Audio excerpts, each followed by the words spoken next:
Winner point को subscribe कीजिए और बेल आइकन को प्रेस कीजिए। Back to winner point education में अमिता त्रिपाठी आपकी हिंदी टीचर।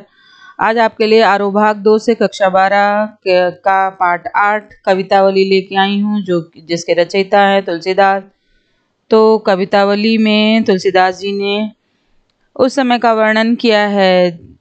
ये कहा है कि किस तरह से जीवन में उद्धार श्री राम के द्वारा ही किया जा सकता है, और इस संसार में अगर उबारने वाला कोई है तो प्रभु श्री राम के अलावा कोई नहीं है। आज का समाज किस तरह के दिनों को देख रहा है, किस तरह से अपने जीवन को जी रहा है, उसी का वर्णन है। तो वीडियो प्रारंभ करने से पहले मैं आपसे अनुरोध कर रही हूँ कि यदि आपने मेरे चैनल को अभी तक सब्सक्राइब नहीं किया है तो सब्सक्राइब कर दीजिए, और मेरे प्रत्येक वीडियो को लाइक कीजिए।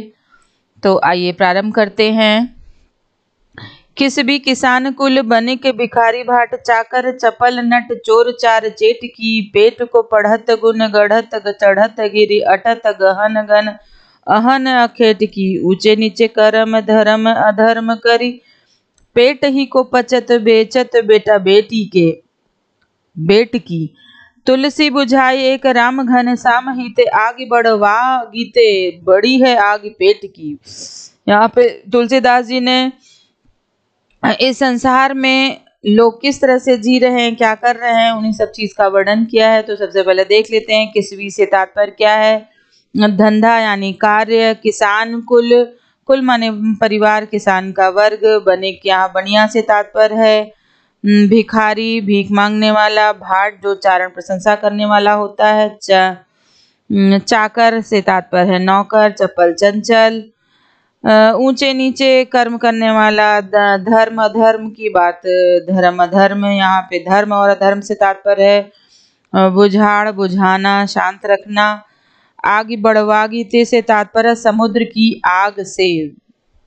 तो आइए देख लेते हैं इसका अनुवाद अर्थ देख लेते हैं। सबसे पहले हम संदर्भ देखेंगे। प्रस्तुत पद्यांश हमारी पाठ्य पुस्तक आरोह भाग 2 में से संकलित कवितावली के उत्तरकांड से उद्धृत है। इसके रचयिता तुलसीदास हैं। इस कविता में कवि ने तत्कालीन सामाजिक व आर्थिक दुर्व्यवस्था का यथार्थ चित्रण किया है।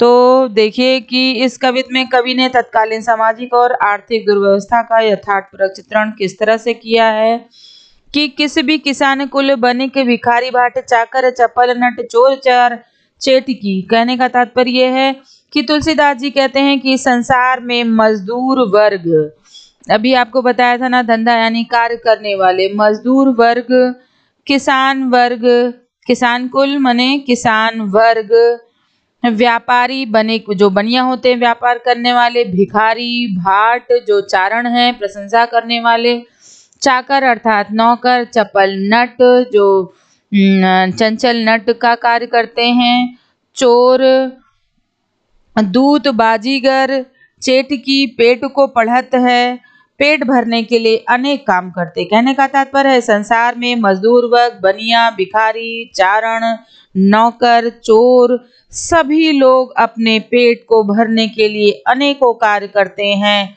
कोई पढ़ाता है और तो कोई दिन भर गहन जंगल में शिकार करता है कि अटत गहन गन अहन अकेट की, माने कोई गहन जंगल में शिकार करता है, अपने पेट भरने के लिए भटकता रहता है। और पेट ही को पचत बेचत बेटा बेटी को ऊंचे नीचे करम धर्म अधर्म करी। इसी पेट की आग को बुझाने के लिए लोग छोटे ऊंचे नीचे माने छोटे बड़े सभी कार्य करते हैं, धर्म करते हैं, अधर्म करते हैं। सिर्फ एक पापी पेट के सवाल होता है, माने अपने पेट को भरने के लिए ये सारे कार्य लोग करते हैं। छोटे और बड़े कार्य ये नहीं देखते हैं। यहाँ तक कि तुलसीदास जी ने इस जग संसार की बात बताते हुए कहा है कि पेट ही को पचत बेचत बेटा बेटी को। यहाँ तक कि स्थिति आ जाती है कि पेट भरने के लिए उन्हें अपने बेटी और बेटा को भी बेचना पड़ता है, वो उनको भी बेचने के लिए विवश हो जाते हैं। तुलसीदास जी कहते हैं कि तुलसी बुझाई एक राम घन श्याम ही, तो आगे बढ़ो वागी नित्य बड़ी है आग पेट की। तुलसीदास जी कहते हैं कि जो ये पेट की आग है, अर्थात जो समुद्र की आग से भी बड़ी है, इसको बुझाने के लिए तुलसी बुझाई एक राम घन श्याम ही है। इस आग को बुझाने के लिए भगवान रूपी बादल की आवश्यकता है, यानी जब श्री राम प्रभु के चरणों में जाया जाएगा तभी ये समुद्र रूपी आग बुझ पाएगी।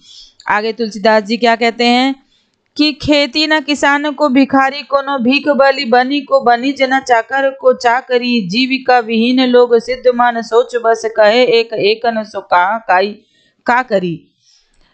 इसको बताने से पहले मैं ये बताना चाहती हूँ कि यहाँ लोगों ने अपने जीवन अपनी जीविका को चलाने के लिए क्या क्या नहीं किया। तो इस संसार रूपी सागर से उभरने के लिए हमें एकमात्र सहारा है प्रभु भक्ति। जब प्रभु भक्ति में लीन हो जाएंगे, अपने कर्म करते रहेंगे, तो हमें उर्ण हम हो ही जाएंगे।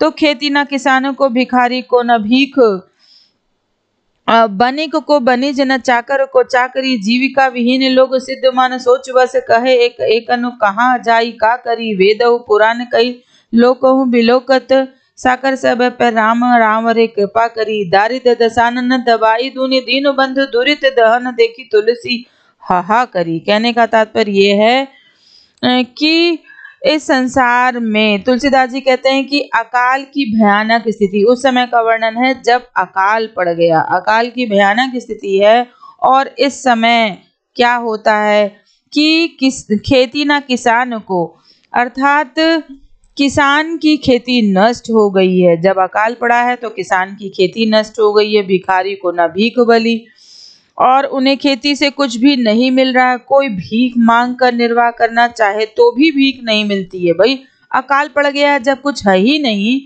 तो भिखारी को भीख कहाँ से मिलेगी। जीविका विहीन लोग सिद्ध मान सोच बस, जो जीविका विहीन है माने उनके पास कोई कार्य नहीं है, नौकर को नौकरी नहीं मिल रही है ना, नौकर व्यापारी को व्यापार नहीं मिल रहा, साधन नहीं मिल रहा। जीविका विहीन है माने अपना पेट पालन करने के लिए लोग कार्य करते हैं, लेकिन नौकरी करने के लिए तो तैयार है नौकर, लेकिन नौकरी नहीं मिलती है। इस प्रकार चारों ओर क्या हो रहा है, सिद्ध मान सोच बस, चारों ओर हाहाकार मचा हुआ है। व्यापार का साधन नहीं मिल रहा है, नौकर को नौकरी नहीं मिल रही। इस प्रकार चारों ओर तरफ बेरोजगारी है और आजीविका के साधन न रहने से लोग दुखी हो गए हैं। वेदहु पुराण कही लोकहु बिलोकत है। अब वो कह रहे हैं कि वे एक दूसरे से पूछते हैं कि कहे एक एकन सो कहाँ जाई का करी। वो एक दूसरे से पूछ रहे हैं कहाँ जाएं क्या करें, कहाँ जाई का करी, कहाँ जाई हम क्या करें, कुछ तो नहीं है करने के लिए। और वेदहु पुराण कही लोको विलोकत, सा करे सब पे राम रावरे कृपा करी। अब वो कह रहे हैं कि वेद पुराण में ऐसा कहा गया है, क्या कहा गया है, लोकहु विलोकत। वेद पुराण में ऐसा कहा गया है कि लोक में ऐसा देखा गया है कि जब जब भी संकट उपस्थित हुआ है, यानी जब जब संकट उपस्थित हुआ है तब तब राम ने सब पर कृपा की है। तो साकरे सब पर राम रावरे कृपा करी, राम ने हमेशा मझधार से निकाला है। और दारिद्र दसानन दबाई दूनी, दीन बंधु दुरित दहन देखी तुलसी हाहा करी। यहाँ पे ये कह रहे हैं तुलसीदास जी ने कि जब जब संकट पड़ा है तब तक राम ने ही उबारा है। तो हे दीन बंधु, दीन बंधु इस समय दरिद्रता, दारिद्र दसानन, दसानन से तात्पर्य यहाँ रावण है, और दारिद्र माने दरिद्रता, यानी दरिद्रता रूपी रावण ने समूचे संसार को दबाई माने दबा लिया है, माने संसार को त्रस्त कर रखा है, अर्थात सभी गरीबी से पीड़ित हैं। आप कह रहे हैं कि दुरित दहन देखी तुलसी हाहा करी, और सब तरफ हाहाकार मच रहा है, अर्थात सभी गरीबी से पीड़ित हैं। तो आप तो पापों का नाश करने वाले हैं, तो चारों तरफ हाहाकार जो मची है उसको दूर कीजिए। यानी इन सब से छुटकारा कौन दिला सकता है, दीन बंधु। दीन बंधु यानी गरीबों के जो हैं, देख भाल करने वाले श्री रामचंद्र ही इस हाहाकार से हमें बचा सकते हैं। तो इसमें देखिएगा कि तत्कालीन समाज की बेरोजगारी का वर्णन है, अकाल की भयावह स्थिति है, तुलसी की राम भक्ति प्रकट हुई है इसमें, और ब्रज भाषा का सुंदर प्रयोग हुआ है। दारिद्र्य दशानन से तात्पर्य अभी हमने आपको बताया कि दशानन रूपी जो दरिद्रता है, गरीबी है, तो इसमें रूपक अलंकार है, कवित छंद है, तत्सम शब्दावली की प्रधानता है, अनुप्रास अलंकार की छटा है, किसान को सिद्धमान सोच को, यहाँ किसान को सिद्धमान सोच को, दारिद्र दशानन, दीन बंधु, दुरित दहन, इन सब में अनुप्रास अलंकार आया है। आगे देखिए कि धूत कहो, अवधूत कहो, रजपूत कहो, जुल्हा कहो को, और काहू की बेटी सो बेटा न ब्याहो, काहू की जाति बिगाड़ न सोऊ, और तुलसी सरानन गुलाम है, राम को जाको रुचे सो कहे सो कुछ ओ, और मांग के खैबो मसीत को सोईबो, लेबो को एक न देवो को। यहाँ पे तुलसीदास जी ने उत्तरकांड में ये वर्णन किया है कि सामाजिक आर्थिक स्थिति की दुर्व्यवस्था है बहुत ही बढ़ गई है। आर्थिक स्थिति बहुत तंगी में आ गई है, लोग बहुत परेशान हैं, तो क्या करें, उसी का वर्णन है कि धूत को अवधूत कहो, रजपूत कहो, जुल्हा कहो को, कि कवि समाज में व्याप्त जातिवाद और धर्म का खंडन करते हुए कहता है कि वह श्री राम का भक्त है, वो राम का भक्त है, और कह रहे हैं कि समाज हमें चाहे धूर्त कहे, भक्त है तो वो अपने आप के लिए कह रहे हैं, चाहे समाज उन्हें धूर्त कहे, अवधूत कहे, धूर्त कहे, चाहे पाखंडी कहे, चाहे सन्यासी कहे, रजपूत कहे, जुल्हा कहो को, चाहे वो राजपूत कहे, चाहे जुल्हा कहे, उन्हें किसी से फर्क कोई नहीं पड़ता है। और काहू की बेटी सो बेटा ब्याहो, कह रहे हैं कि उन्हें कोई फर्क नहीं पड़ता है, मुझे अपनी जात या नाम की कोई भी चिंता नहीं है, क्योंकि मुझे किसी की बेटी से ब्याह तो करना नहीं, कि काहू की बेटी सो बेटा न ब्याहो, वो कह रहे हैं कि मुझे किसी के बेटी से अपने बेटे का विवाह नहीं करना है, और ना ही किसी की जाति बिगाड़ने का शौक है, कि काहू की जाति बिगाड़ न सो, मने हमें किसी की जाति बिगाड़ने का भी शौक नहीं है। और तुलसी सर नाम गुलाम है राम के, तुलसीदास जी का कहना है कि मैं तो राम का गुलाम हूँ, मैं राम का गुलाम हूँ, उसमें पूर्णतः समर्पित हूँ, मैं पूर्ण रूप से प्रभु श्री राम की भक्ति में समर्पित हूँ, कि मांग के खैबो मसीत को सोइबो, उन्हें किसी भी चीज से फर्क नहीं पड़ता है, वो चाहे उन्हें मांग कर खाना पड़े या मसीत, यहाँ मस्जिद से तात्पर्य है, चाहे उन्हें मस्जिद में ही क्यों ना सोना पड़े, वो कह रहे हैं कि मांग के खा सकता हूँ, मस्जिद में सो सकता हूँ, और सोईबे लेबो को एको न देबो को कोई, कह रहे हैं कि मुझे किसी से कुछ भी लेना देना नहीं है। कहने का तात्पर्य यह है कि समाज से कोई संबंध नहीं है, उनका पूर्ण जो जीवन है वो सिर्फ श्री राम की भक्ति में समर्पित है। तो यहाँ पर कवि ने दास भाव का वर्णन किया है, यहाँ तुलसीदास जी ने दास भाव है, मतलब दास के समान है, और यहाँ पर सवैया छंद है, ब्रजभाषा है, मस्जिद में सोने की बात करने की उदारता कही गई है, कि वो ये नहीं देखेंगे कि मंदिर है कि मस्जिद, वो कहीं भी सो सकते हैं, उन्हें किसी से कुछ लेना देना नहीं है, उन्हें जाति पात से कोई मतलब सरोकार नहीं है। अब हमारा दूसरा शीर्षक है लक्ष्मण मूर्छा और राम का विलाप। तो प्रस्तुत जो दोहा है वो उस समय का वर्णन है जब लंका कांड से लिया गया है, ये लक्ष्मण मूर्छा और राम का विलाप। जब लंका में लक्ष्मण को तीर लग जाता है तो उस समय वो मूर्छित हो जाते हैं, तो हनुमान द्वारा संजीवनी बूटी लाने से भरत से मुलाकात का वर्णन किया है। मैंने सारी बातें इसमें बताई गई हैं कि लक्ष्मण जब मूर्छित हो जाते हैं और हनुमान वहाँ पे संजीवनी बूटी लेने जाते हैं, वहीं पे भरत से मुलाकात होती है, तो सारी बातों का यहाँ पर लंका कांड में वर्णन हुआ है। तो वही पहला दोहा देखिएगा कि तब प्रताप राखी प्रभु जय हो नाथ तुरंत, अस कही आय सुपाई पद चलेऊ हनुमंत। और भरत बाहुबल शील सुन गुण प्रभु पद प्रीति अपार। मन महु जात सराहत पुनि पुनि पवन कुमार। तो कह रहे हैं कि यहाँ पे कि हे नाथ हे प्रभु तव प्रताप और राख प्रभु जय हो नाथ तुरंत।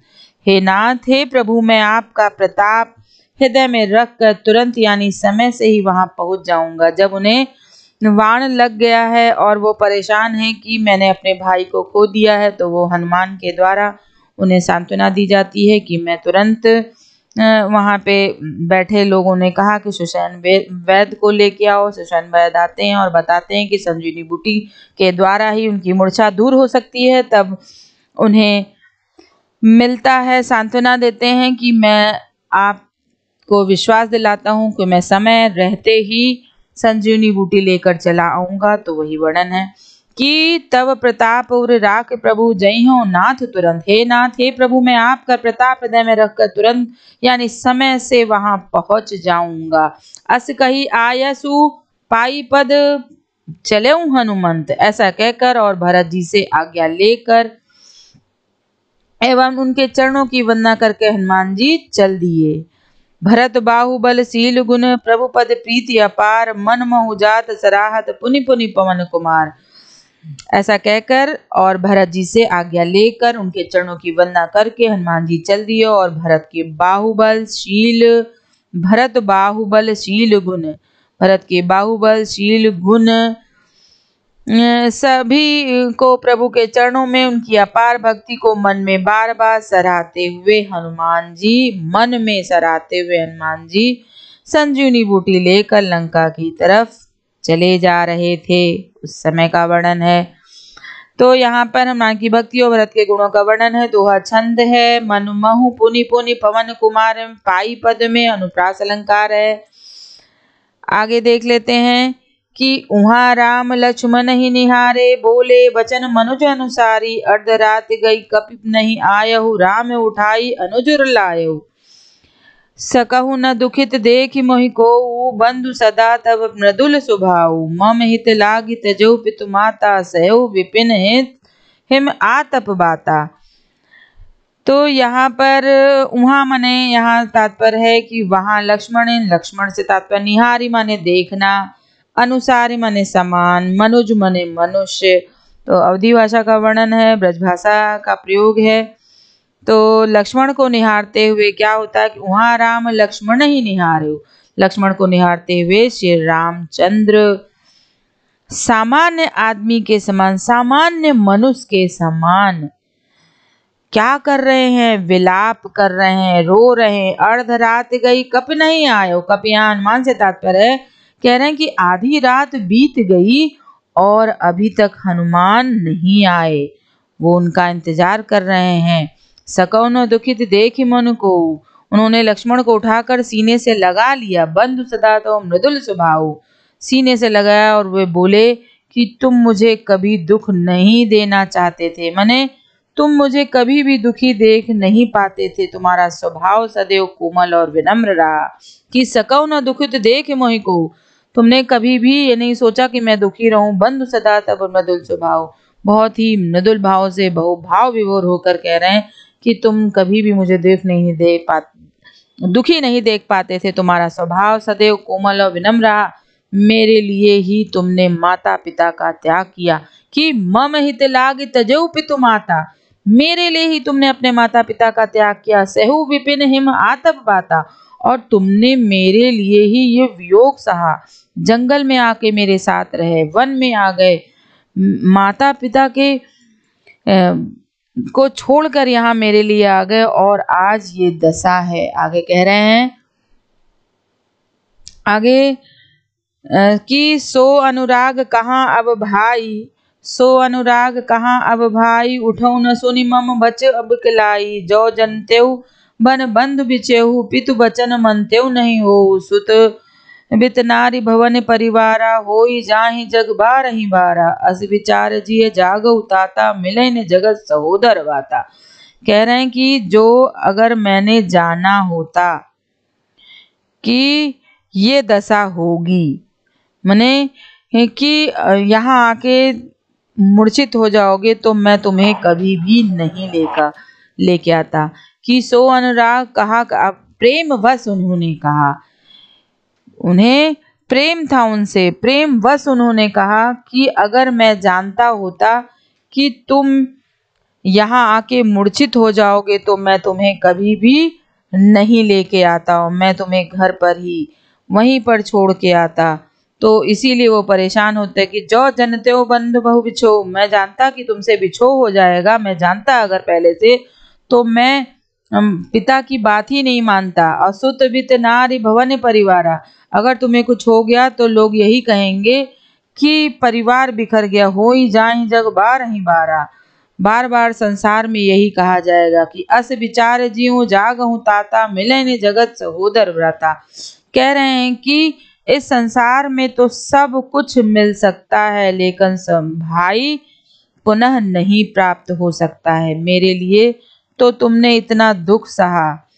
तो वही वो कह रहे हैं कि तुम्हारे बिना मेरी स्थिति क्या होगी, मैं तुम्हारे बिना किस तरह से होऊंगा। संसार में तो पुत्र मिल जाता है, धन मिल जाता है, स्त्री मिल जाती है, परिवार मिल जाता है, लेकिन बारंबार भाई नहीं मिलता। कि अस विचार जिए जागहु ताता, मिले न जगत सहोदर भाता। संसार में सगा भाई दोबारा नहीं मिल सकता। यह विचार करके हे तात तुम जाग जाओ। उन्हें जागने की बार बार बोल रहे हैं लक्ष्मण को, हे भाई मेरे तुम जाग जाओ। बहुत परेशान है श्री राम। तो कह रहे हैं कि जथा पंख बिनु खग अति दीना, मने बिनु फनी करिवर करहीना। असमम जीवन बंधु बिन तोहू, जो जड़ देव जीवा वह मोहू। मेरी दशा तो तुम्हारे बिना उसी तरह से है जिस तरह से एक पक्षी बिना पंख के होता है। कह रहे हैं कि जथा पंख बिनु खग अति दीना, जिस तरह से एक पक्षी बिना पंख के होता है, और जो जड़ देव जीवाव मोही, मणि के समान सांप सण के बिना हाथी दंत के अत्यंत दीन हो जाता है, माने हाथी के पास दांत ही ना हो। तो मेरी स्थिति भी उसी तरह से है, मैं तुम्हारे बिना जी नहीं सकता। असमम जीवन बंध बिन तोही, जो जड़ देव जीवा वह मोही। हे भाई तुम्हारे बिना यदि भाग मुझे जीवित रखेगा तो मेरा जीवन भी पंख विहीन पक्षी, मणि विहीन सांप के समान हो जाएगा। तो राम चिंतित हैं यहाँ पे। वे कह रहे हैं कि वो चाहते हैं कि वो ठीक हो जाए और वो अयोध्या उन्हें पहुंचा दे। लोग कहेंगे कि पत्नी के लिए प्रिय भाई को ही खो दिया, मैं पत्नी के खोने का अपयस सह सकता हूँ क्योंकि नारी की हानि विशेष नहीं होती। कह रहे हैं कि असमम जीवन बंध बिन्तु, जो जड़ देव जीवा वही में जय हो अवध कवन मुँह लाई। कह रहे हैं जब अयोध्या जाऊंगा तो कौन सा मुंह लेके जाऊंगा, नारी है तो प्रिय भाई गंवाई, नारी के प्रेम में भाई को भी गंवा दिया। और बरु अपजस सहते हूँ जग माही, नारी हानि विशेष छतनाई। कहें सब अफजस सह लूंगा, नारी हानि विशेष क्षति नहीं मानी जाती है, लेकिन भाई की हानि विशेष क्षति मानी जाती है। अब अपलोक शोक सुत तोरा, सहाय निठुर कठोर उर मोरा। निज जननी के एक कुमारा, तात तास तुम प्राण आधारा।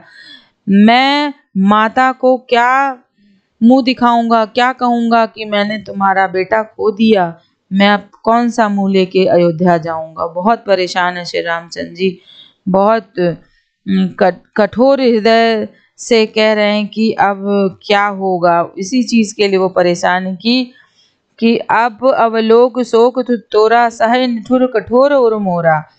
वो कह रहे हैं कि लक्ष्मण के होश में न आने पर राम विलाप कर रहे हैं, वो निष्ठुर हो गए हैं।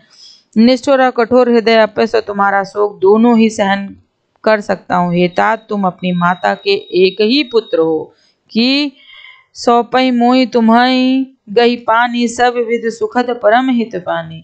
माँ ने तुम्हें मुझे सौंपा था, वो मेरी जिम्मेदारी थी तुम्हें वापस ले जाने की, लेकिन अब क्या होगा। बहुत परेशान हो रहे हैं। उतर काह देहो तोई जाई, उठ किन मोहि सिखावो भाई। बहुविध सोचत सोच विमोचन, श्रवत सलिल राजीव दल लोचन। उमा एक अखंड रघुराई, नर गति भगत कृपाल दिखाए। इतना परेशान से रामचंद्र जी हो रहे हैं, तो वही वो कह रहे हैं कि तुम्हें मुझे सौंपा था माता ने, अब उन्हें मैं क्या उत्तर दूंगा, तुम स्वयं उठकर मुझे कुछ बताओ। इस प्रकार राम ने अनेक प्रकार से विचार किया और उनके कमल रूपी सुंदर नेत्रों से कि श्रवत सलिल राजीव दल लोचन, उनके कमल रूपी सुंदर नेत्रों से अश्रु की धारा प्रवाहित होने लगी। उमा एक अखंड रघुराई, नर गति भगत कृपाल दिखाई। कितनी बड़ी बात है कि भक्तों पर कृपा करने वाले भगवान ने मनुष्य की दशा दिखाई है। प्रभु का विलाप सुनकर वानरों के समूह व्याकुल हो गए। वहां जितने लोग भी बैठे थे, वहां जितने लोग थे, वो श्री रामचंद्र जी की आंखों में अश्रु को देखकर वो सभी भाव से विभोर हो गए। ऐसा लगा जैसे करुण रस में वीर रस प्रकट हो गया हो। तो राम की व्याकुलता का सजीव वर्णन है। यहाँ पे दृश्य बिंब है, अवधि भाषा का सुंदर प्रयोग हुआ है, करुण रस भरा हुआ है। निम्नलिखित में अनुप्रास अलंकार है, जैसे तासु तुम बहुविधि सोचत सो, श्रवल सलिल प्रभु प्रताप, राजीव दल लोचन में रूपक अलंकार है। आगे हम देख लेते हैं कि अब सोठा में क्या कहते हैं। इससे पहले दूसरा श्लोक की प्रभु प्रलाप सुनि कान विकल भय, बानर निकर आई गयो हनुमान, जिमि करुणाम वीर रस। यहाँ पे उसी समय जब विलाप कर रहे थे, प्रभु का विलाप सुनकर वानरों के समूह, प्रभु प्रलाप सुनि कान विकल भय, बानर निकर, जब प्रभु विलाप कर रहे थे लक्ष्मण की मूर्छा के होने पर, तो उनके विलाप से जो वानरों का समूह था पूरा वो व्याकुल हो गया।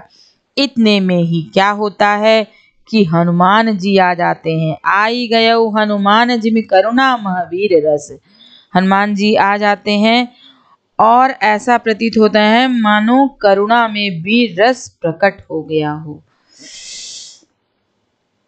आगे देखिए कि हरसी राम भेटो हनुमाना, अति कृतज्ञ प्रभु परम सुजाना, तुरत वैद तब कीन्हे उपाई, उठ बैठे लक्ष्मण हरसाई, हृदय लाई प्रभु भेटो भ्राता, हरसे सकल बालु कपिव्राता, कपि पुनि वैद्य तहाँ पहुँचावा, जय विदित वही ताहि लैयावा, यह वृत्तांत दसानन सुनाऊ, अति विषाद पुनि पुनि सुर धनेहु, व्याकुल कुंभकर्ण पैयावा, विविध जतन करिताहि जगावा, जागा निश्चर देखेऊ कैसे, मानहु कालु देऊ धरि वैसा, कुंभकर्ण बूझा कहु भाई, काहे तव मुख रहे सुखाई, कथा कही सब तुहि अभिमानी, जेहि प्रकार सीता हरियाणी, तात कपिन सब निश्चर मारे, महा जोधा संधारे, दुर्मुख सुर नृपु मनुज हारी, भय अति काय कंपन भारी, अपर महोदर आदिक बीरा, परे समर मही सब रणधीरा। तो उस समय का वर्णन है जब यहाँ पे लक्ष्मण की मूर्छा समाप्त हो जाती है और श्री रामचंद्र जी बहुत ही प्रसन्न हो गए हैं। प्रसन्नता में उन्होंने अपने भाई को अपने हृदय से लगा लिया, हनुमान को हृदय से पहले लगाए कि हरसि राम बैठे हनुमाना। हनुमान के आते ही राम प्रसन्न हो गए और उन्हें गले से लगा लिया। परम चतुर और एक समझदार व्यक्ति की तरह भगवान राम ने हनुमान के प्रति अपनी कृतज्ञता प्रकट की कि अति कृतज्ञ प्रभु परम सुजाना, अच्छे इंसान की समान अपनी कृतज्ञता प्रकट की और तुरंत ही सुषैण वैद्य को पठाने की बात की, मने उन्हें उनके घर ले जाने की बात की। उठी बैठे लक्ष्मण हरसाई और लक्ष्मण को राम ने अपने गले से लगाया। इस दृश्य को देखकर भालुओं और जो बानर थे वो बहुत हर्ष से भर गए, खुशी से प्रसन्न हो गए। भालू कपिव्राता आपस में सब खुशी से भर गए, झूमने लगे, खुशी छा गई सब तरफ। हनुमान ने वैदराज को वहीं उसी तरह पहुंचा दिया जहां से उन्हें लेकर आए थे। कपि पुनि वैद्य तहाँ पहुंचावा, तो उन्हें वहीं पहुंचा दिया। अब यह वृत्तांत दशानन सुनेहु, अति विषाद पुनि पुनि सिर धनेहु। अब जब ये सारी बात दशानन ने सुनी, दशानन से तात्पर्य यहाँ रावण है, रावण ने लक्ष्मण के ठीक होने का समाचार जब सुना तो वह दुख से अपना सिर धुनने लगे। कि दुख से उन्होंने क्या किया, विषाद माने दुख से पुनि पुनि सिर धने, अपने ही सिर को नोचने लगे, धुनने लगे। और व्याकुल कुंभकर्ण पही आवा, फिर जब व्याकुल हो गए तो उन्होंने कुंभकर्ण के पास संदेशा पहुंचाया और उन्हें उठाने के लिए उनके पास गए। और वो उन्हें ऐसा लगा कि वह ऐसा लग रहा था कि मानो यमराज ने ही शरीर धारण कर रखा हो। कुंभकर्ण ने रावण से पूछा, कहो भाई तुम्हारे मुख क्यों सूख रहे हैं? कह रहे हैं कि व्याकुल कुंभकर्ण पही आवा, विविध जतन करी ताहि जगावा, जागा निश्चर देख्यों कैसे, मानव काल देह धरि वैसे। उन्हें देखकर ऐसा लगा कि मानो काल उनके सिर पर मंडरा रहा। और कुंभकर्ण बूझा कहू भाई, कुंभकर्ण ने बूझा यानी पूछा अपने भाई से कि काहे तव मुख रहे सुखाई, आपका मुंह क्यों सूखा हुआ है? तो कथा कही सब तेहि अभिमानी, तब अभिमानी रावण ने सारी कथा शुरू से लेके अंत तक का वृत्तांत बताया। और जही प्रकार सीता हरियाणी माने सीता हरण से लेके अभी तक की सारी कहानी, सारा वृत्तांत कुंभकर्ण को सुना दिया। तात कपिन सब निश्चर मारे, उन्होंने बताया कि भाई सभी राक्षस मारे गए, महाजोधा संघारे, महान योद्धा भी इस रणभूमि में मारे गए। और दुर्मुख सिर मनुज आहारी, और भट्ट अतिकाय अकंपन हारी, बहुत बड़े योद्धा इसमें मारे गए। अपर महोदर आदि के बीरा, परे समर मई सब रणधीरा। इस समर भूमि में यहाँ पर जितने भी हमारे वीर योद्धा थे सभी मारे गए। तो वो इसी सब चीज पे परेशान होते हैं और अपने भाई को अपनी सारी बात बताते हैं। तो वो कहते हैं उनसे कि अब क्या होगा, इन्हीं सब चीज का वर्णन हुआ है। आगे हम आपको आगे का दोहा फिर बताएंगे। तो आज मेरा पाठ यहीं पर समाप्त होता है, पाठ 8। तब तक के लिए